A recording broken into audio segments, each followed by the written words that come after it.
Okay, in this section we're going to talk about the principles of prevention and how you go about putting together a very strong pressure ulcer prevention program. Now, looking at the key elements of an effective prevention program, it begins with risk assessment. You want to use an established, reliable, and valid risk assessment tool to accurately determine which of your patients are at risk for pressure ulcer development. For any patient found to be at risk, you want to immediately implement an effective prevention protocol. And in looking at matching risk assessment to preventive measures, you want to consider your subscale scores as well as your total score. We're going to talk about each of those factors. So first of all, you want to look at the risk assessment tool that's being used in your agency and make sure that it is a research-based, valid, and reliable tool. The two tools most widely used are the Braden scale and the Norton score. If you're using either one of those, you are using an acceptable tool. The second thing you want to do is you want to make sure that you have a policy and procedure in place that guides risk assessment and prevention. Specifically, it should stipulate that every patient gets assessed for risk at the time of admission and at least daily thereafter in acute care.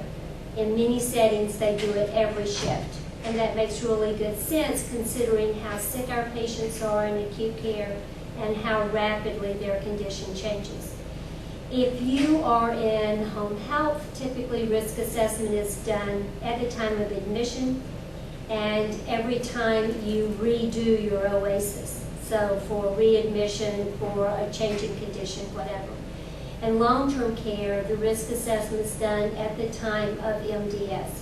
So that means following initial admission, it's done weekly for 4 weeks, and then eventually it's done quarterly.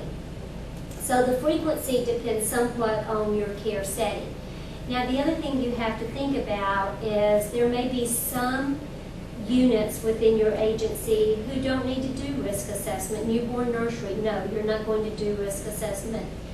OB, you're not going to do risk assessment. Psych units, you don't typically need to do risk assessment.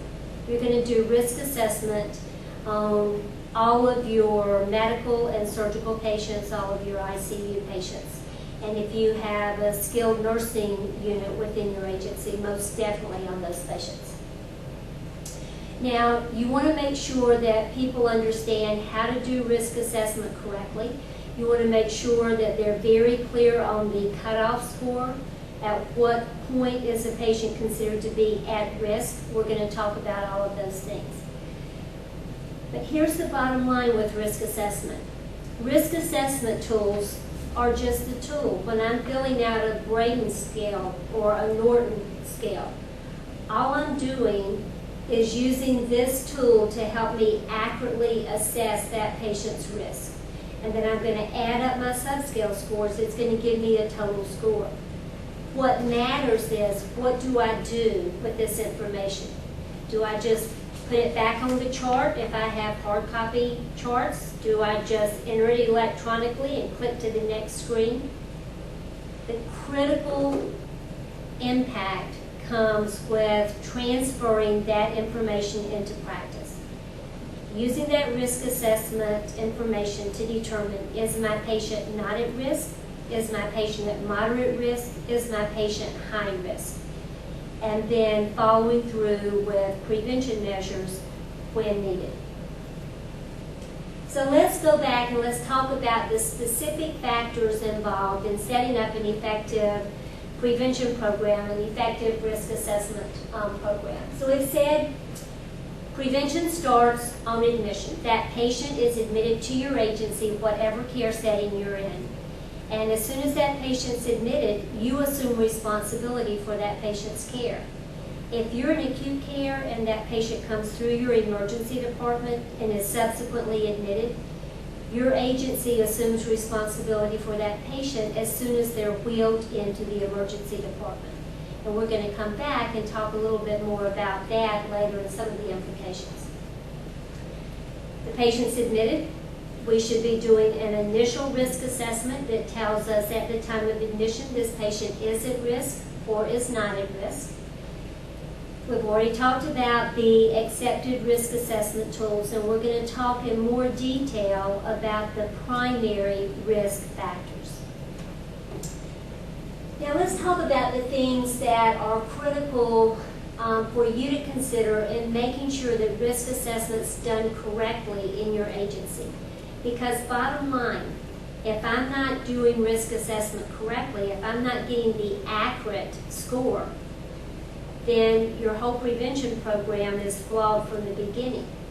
And here's some information you might find very interesting. Studies that have been done across the country have shown that in most settings, nurses consistently underestimate risk. That means that if you as the wound care nurse assess the patient and got a Braden score of, say, 13, which places the patient at moderate risk, I as the staff nurse might come behind you, I might get a score of 17 or 18, which indicates minimal risk, and which frequently to the staff translates almost into not at risk. So critically important to put educational programs into place to follow up with your staff to make sure that they are getting it right. And that's what we're going to talk about now. I recently was involved in doing some educational programs for a Skin and Wound Champions team, and I learned some very interesting things, because one of the things that I was charged with doing was making sure that everyone understood the Braden scale, and that they understood what each subscale was evaluating and measuring, and that they knew how to do an accurate risk assessment so that they could in turn take that information back and teach their staff. So one of the questions I asked them at the beginning was, how did you learn how to do a risk assessment? How did you learn how to accurately complete that Braden scale sheet? And they looked at me blankly. They're like, well, you know, one day this new form appeared on the chart, and so I turned to somebody at the nurse's station. I'm like, what is this? They're like, oh, yeah, that's that new form. Just fill it out. I'm like, well, what's it for? Well, I don't know. It's something about pressure ulcers or risk or something. You know, it doesn't take long to fill out. Just, you know, you just kind of go through there and circle the number that looks right to you, you know, for your patient. And just get it done, because they're really looking at whether or not we get it done.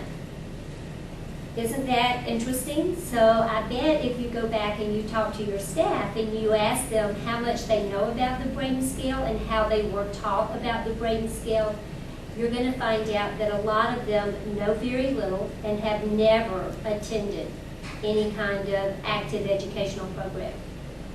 What we suggest is that you make all of your educational programs related to risk assessment interactive. So what we mean by that is, yes, you do want to take a few minutes. You want to explain what risk assessment's all about. You want to explain why the Braden scale is better than just your best guess as to whether or not this patient is at risk.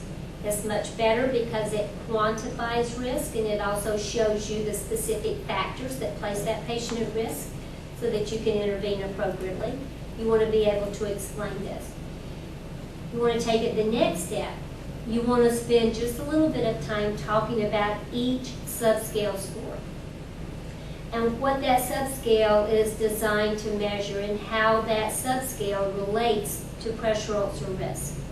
You want to give specific guidance on when to use a scale of 2 or 1 or 3 or 4. You want to introduce your staff to some general rules of interpretation, which we'll come back to. You want to make sure they understand what this tool is about. So spend a little bit of time talking about the tool. But of course, you know that's not enough. Then what you want to do is you want to divide them into groups, and you want to give them each a blank sheet, the Braden scale, to be completed. And you want to give each little group a clinical scenario. And then you want them to work together to score that patient. Then you're going to walk them through and give them feedback as to what was the appropriate score for each subscale, What's the accurate total score, and how does that translate into prevention? That's when they start to get it, when they actively use the tool. Now I want to just go through each of the subscales and share with you some of the common misconceptions. Sensory subscale seems to me so obvious. This is designed to capture any sensory impairment, any cognitive impairment that interferes with the patient's ability to recognize and to respond to ischemic discomfort, ischemic pain. So obviously there's two factors that have to be addressed. Level of consciousness, level of alertness, cognitive awareness, ability to respond appropriately. So a patient who has advanced dementia is going to score low because that patient can't respond meaningfully to discomfort. They can't communicate discomfort, and they can't respond by recognizing that they need to change their position. Instead, they're likely to respond just with restlessness, which further increases their risk by adding agitated movements that increase shear and friction. So there's that whole sensory level of consciousness, cognitive response. That's going to mean that any patient who's heavily sedated, any patient with advanced dementia, any patient who's comatose, all of those patients are going to score low on the sensory subscale. But there's another factor there too. What if that patient has some kind of neurologic lesion, injury, condition that affects their ability to sense discomfort? And of course the two obvious groups are paraplegics and quadriplegics. Paraplegics always score 2 or below because they've lost the ability to sense discomfort in about half of their body. Quadriplegics typically score 1 because they've lost the ability to sense discomfort in most of their body.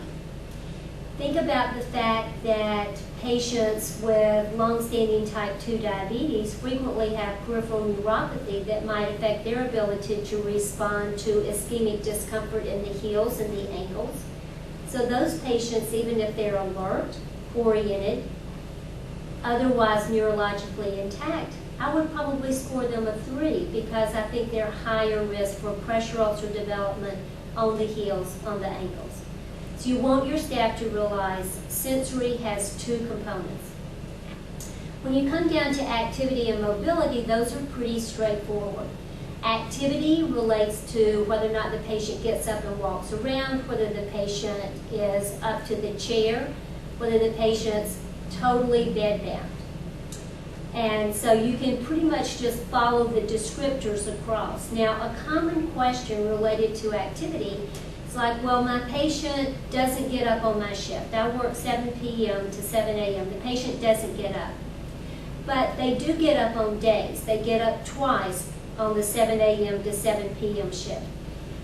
Your risk assessment should reflect your patient's condition within that 24-hour period. So if the patient is getting up to the chair on a routine basis, but just not on your shift, you would indicate that they were chair fast. You would not score them bed fast. Mobility, of course, refers to the patient's ability to turn themselves in bed, to make meaningful changes in position in bed. And mobility is a very important subscale because it tells you whether or not that patient's going to be totally dependent on the staff or primarily dependent on the staff for repositioning, or whether or not they can reposition themselves. A patient who scores low on the mobility subscale requires intervention, whether or not their total score is low. And we'll come back to that, the importance of looking at your subscales, because each one tells you something. The next one down on this list is moisture.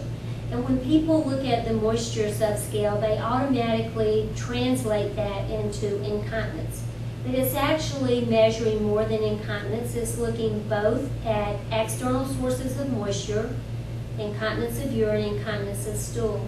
But it's also looking at internally produced moisture, diaphoresis.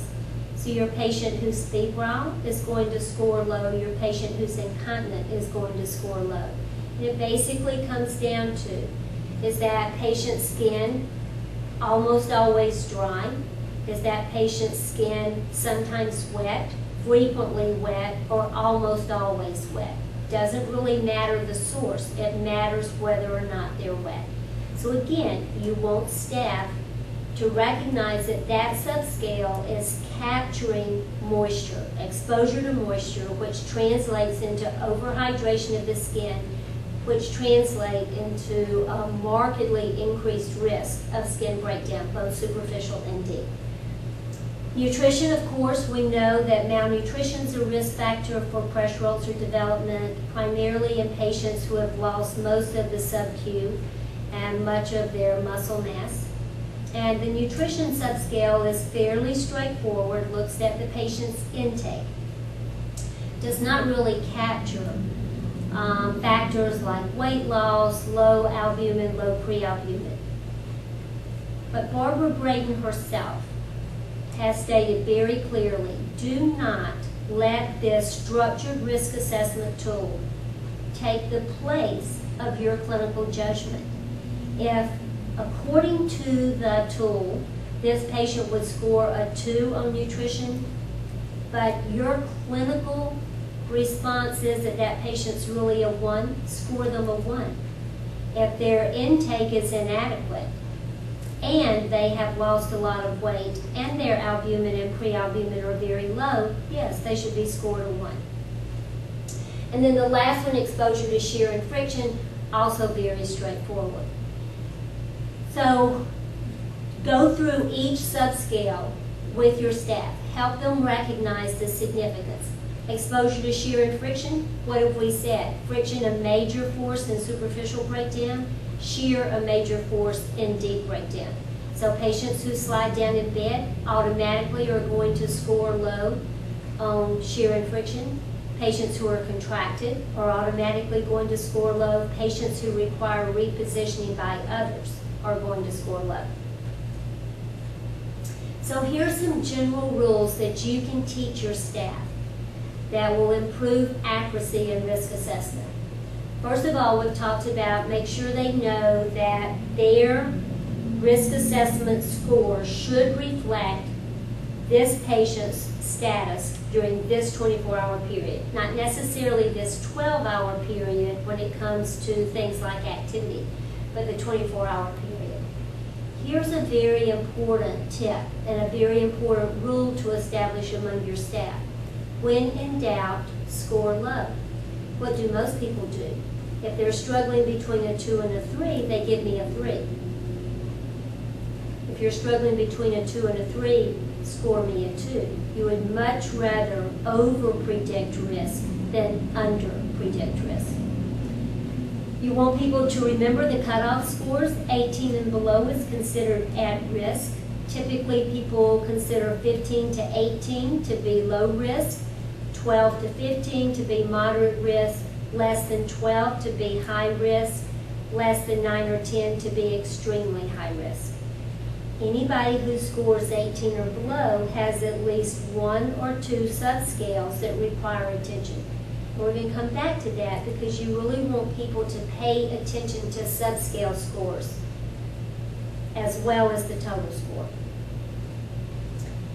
I'm going to give you another example. I gave you one example. I said if a patient scored low on the mobility subscale, they should be put on a turning and positioning program. They should be placed on heel elevation devices. They should be on a good quality pressure redistribution surface. I'll give you another example. If a patient scores low on the moisture subscale, you want to make sure you have a care plan in place that is focused on keeping that patient's skin as cool and as dry as possible. Wicking agents to transfer moisture away from creases, moisture barriers to protect skin from stool and urine.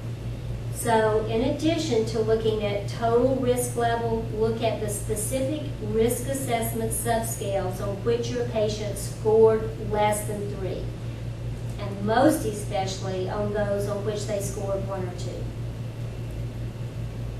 Okay, so we've done risk assessment. You've worked with your staff. You have an aggressive educational program in place. Let's say you meet with every group of new employees, you do your interactive education. Maybe you do spot rounds or spot audits to make sure that people are getting risk assessment right. Maybe you have incorporated risk assessment and prevention into your annual skills fairs so that when people come to your booth, they get a clinical scenario and a blank Braden scale, and they have to get it right to plus or minus 1 of the accurate score. So if you have determined that 13 is the accurate score, I have to get 12, 13, or 14, or I have to get another scenario and do it again. That keeps this information fresh for your staff, but more importantly, it reinforces on a continual basis how important risk assessment is, how important prevention is. So now we're going to move ahead. We're going to assume that your staff is top of the scale when it comes to risk assessment, that they are always plus or minus 1 of the score that you would get, and that you can count on them to do an accurate job in risk assessment. So now let's take the next step. What do we do with that information? How do we build an effective prevention program? So here are the key elements of a prevention program, and you see it's nothing you don't know and nothing your staff doesn't know. It's the same things. Pressure redistribution devices for the bed and for the chair if the patient's getting out of bed. Routine repositioning. We talked about some of these things in a previous class. Making sure that we have measures in place to reduce shear and friction. So our lift sheets and our low shear, low friction covers on our support surfaces. Measures to manage incontinence and moisture. So not only are we protecting patients from urinary and fecal incontinence, but we're also managing diaphoresis. We want our dietary staff and our bedside caregivers involved to make sure that we're providing appropriate nutritional support, and that at the bedside we're helping patients eat and drink. And then, of course, a critical element is making sure that on every single shift, and really at every point of care, that we are doing skin assessment, that we're watching the skin. We should be watching the skin like little hawks. And if we see any evidence that the skin may be deteriorating, we want to ramp up our prevention protocol. So we're going to talk about each of these elements. We talked about some of them in an earlier class. Turning and repositioning, probably the most critical element, and one that's very hard to consistently provide and consistently document. Probably especially we should emphasize the issues with documentation. I think we all agree that patients get turned much more frequently than the record reflects in these situations. So looking at Q2 hours, and we talked in an earlier class about recognizing that that Q2 hour caveat was really based on data from an earlier point in time when we did not have high-level pressure redistribution surfaces. So remember, if you have your patient on a high-level pressure redistribution surface, you can be looking at a Q2 to 4 hour repositioning program. But when they're up in the chair, only an hour at a time, unless they have the capability to do lifts to effectively reposition. If you have patients who have breakdown on only one surface, so let's say that your patient comes in and has breakdown on the right trochanter because at home the TV was on their right side, and so they laid on their right side most of the time. They never wanted to turn to their left side or their back. Certainly we're going to move the TV. But we're also going to set up our repositioning program so that we reposition the patient from left side to back, left side to back, left side to back. We want to keep that patient off of the right side if at all possible. That goes back to the physiology of wound healing. Wound healing is an oxygen-intensive process. So to get optimal wound healing, we want to minimize interference to blood flow to any areas of existing breakdown. We know that when we reposition a patient on the right side, on the left side, on the back, we are going to get some interference to blood flow to that area. We would prefer to have no interference. So if I have two good surfaces, I will keep the patient off of the bad surface. Obviously, if I have two bad surfaces, I'm forced to reposition the patient using all surfaces because I can't just leave them on their one remaining good surface.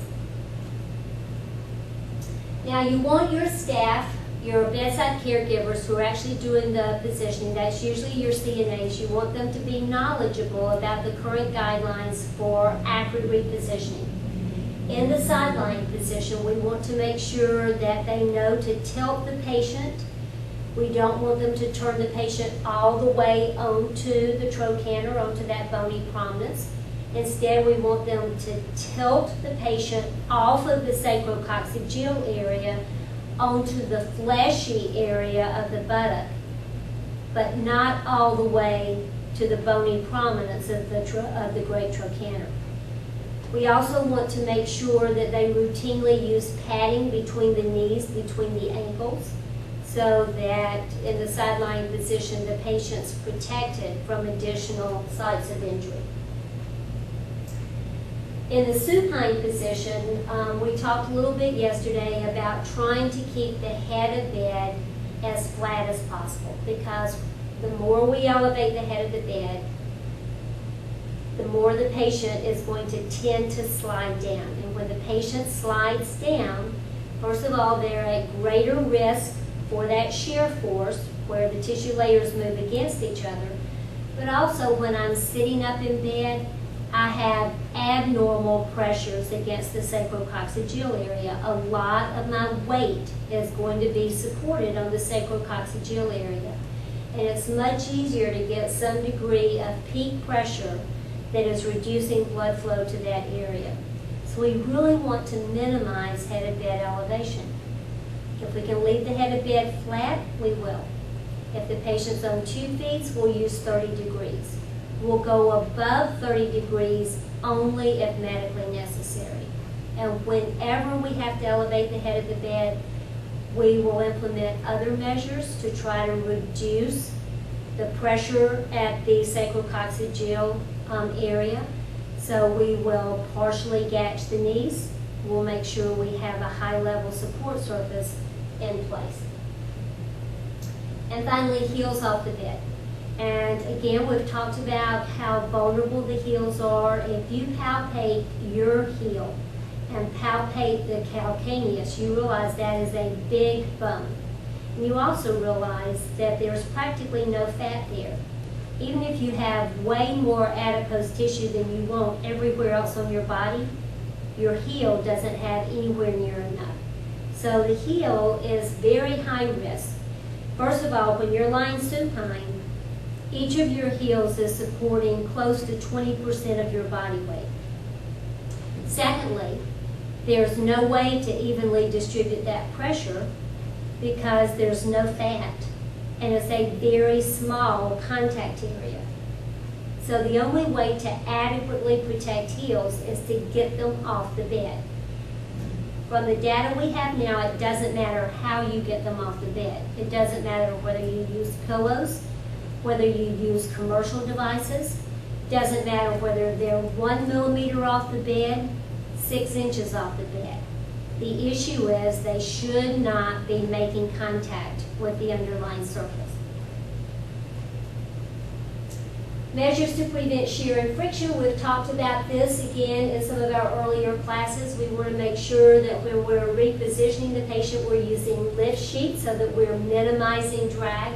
We've talked about the importance of low shear, low friction covers that, again, help to minimize that drag, help to assure that if the patient moves down, all tissue layers move together. We've talked about the beneficial effects of providing dressings that pad bony prominences against friction forces, recognizing that those products do not protect against pressure. And I'll go back to the example of the silicone adhesive-based foam dressings for sacrococcygeal area as one element of a comprehensive pressure ulcer prevention program. Can those dressings be beneficial? Yes. What do? They reduce overhydration of the skin, they reduce frictional forces, and they reduce shear forces. Do they reduce pressure? No. Do they help protect? Yes. Is it solo therapy? Never. But we certainly want to keep that in mind. Now, in looking at patients in the sitting position, we'll come back to this one more time because in many agencies, this is what happens. Physical therapy comes and gets the patient up in the chair at the bedside. And then they hand off to nursing to put the patient back in bed. Okay, that makes good sense. The problem is that nursing is frequently very, very busy. So if physical therapy gets the patient up at 10:30 in the morning, that patient really should be back in bed by noon, unless the patient has the capacity to routinely shift their weight. But many times they're not back in bed by noon. They're not back in bed at 1. They may not be back in bed until 2 or 3 because it took that long for nursing to mobilize sufficient staff to lift the patient and put them back in bed. We have to realize that the sitting position is a very high-risk position because all of that patient's weight is being supported by the ischial tuberosities in the posterior thighs. We have to protect people in the sitting position.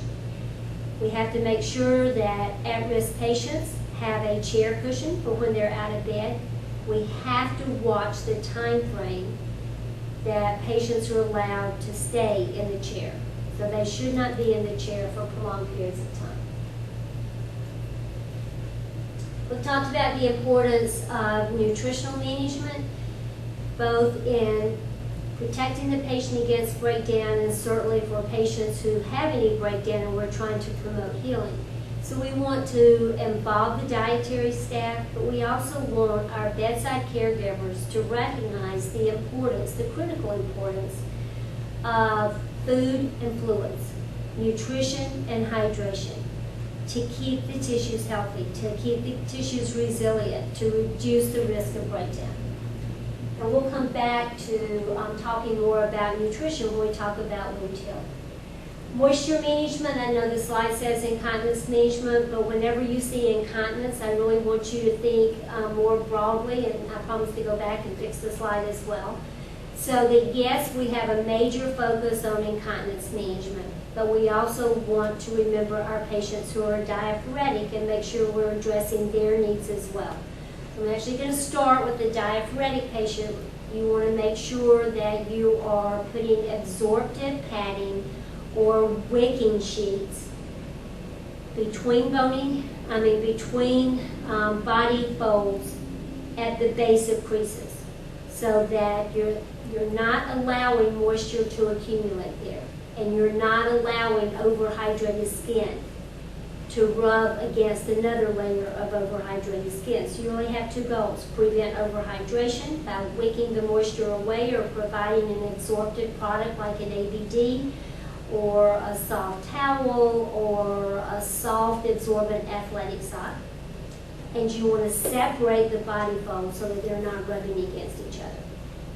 When it comes to incontinence, some of your patients will benefit from toileting. If you're in home care, a lot of times you can ask the caregiver to get the patient up to the bathroom and cue them to void, cue them to have a bowel movement after breakfast if that is their usual pattern. And it's amazing, very simple strategies can significantly reduce the number of incontinent episodes.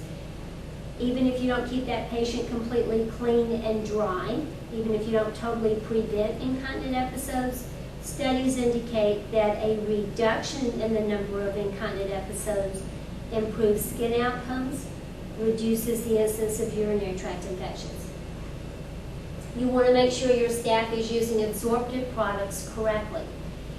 Hopefully your agency uses absorptive products that have the superabsorbent polymers that wick moisture away from the skin.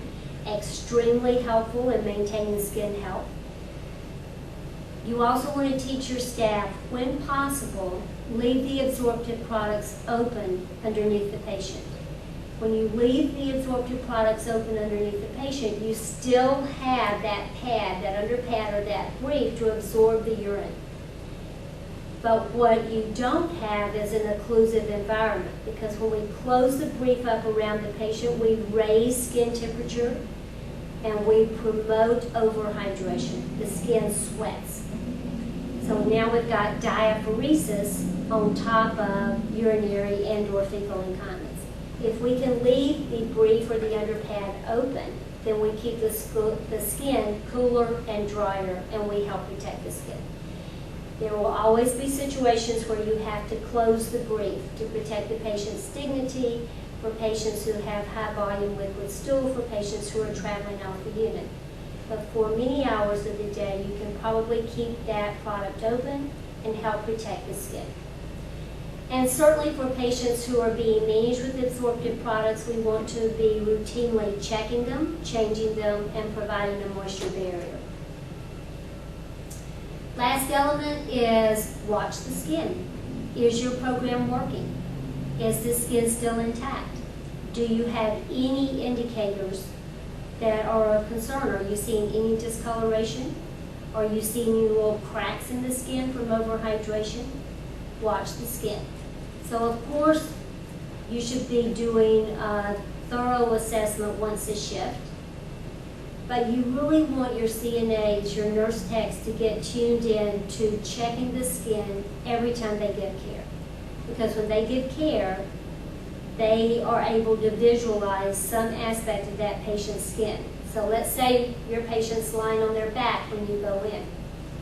Let's say they have urinary and fecal incontinence, so you're using an absorptive product. Well, you're going to check the product, you're going to change the product if necessary, and you're going to provide skincare and a moisture barrier product. So you want to be checking the perineal area and perianal area for excessive moisture overhydration. Then you're going to turn me. So let's say you turn me to my right side. Now at this point, it'd be pretty normal to have redness on the sacrococcygeal area. You're not so concerned about that because that's normal. You've just positioned me off of my back. But my left side should be intact. There should be no discoloration on my left.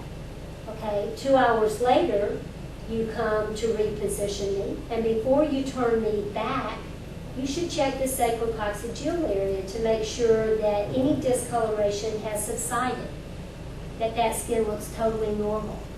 When you turn me on my left, you have a chance to inspect the right. So at each point of care, they are going to visualize skin. You just want them to make the most out of that visualization. You want them to actively visualize as opposed to passively visualizing. And then, of course, you want them to report any findings of concern. And you want to make sure everyone knows no massage to any discolored, warm, threatened areas.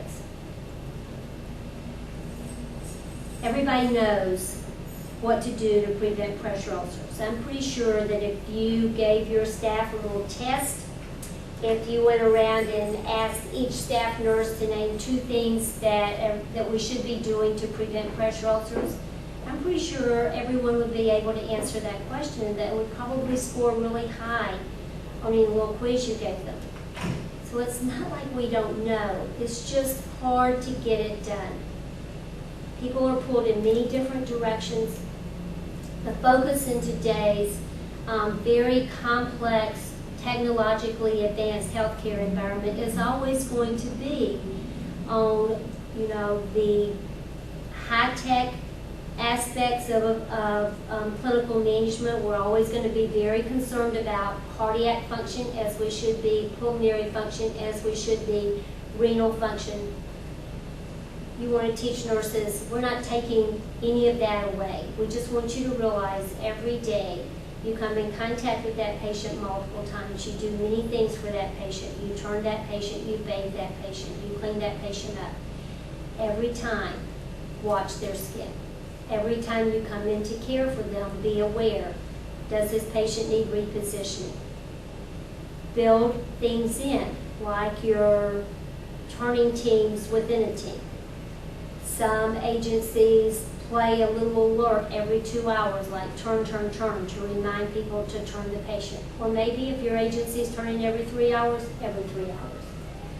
So it's your job to be the cheerleader, we've said that before, to get people excited about prevention, to celebrate their successes.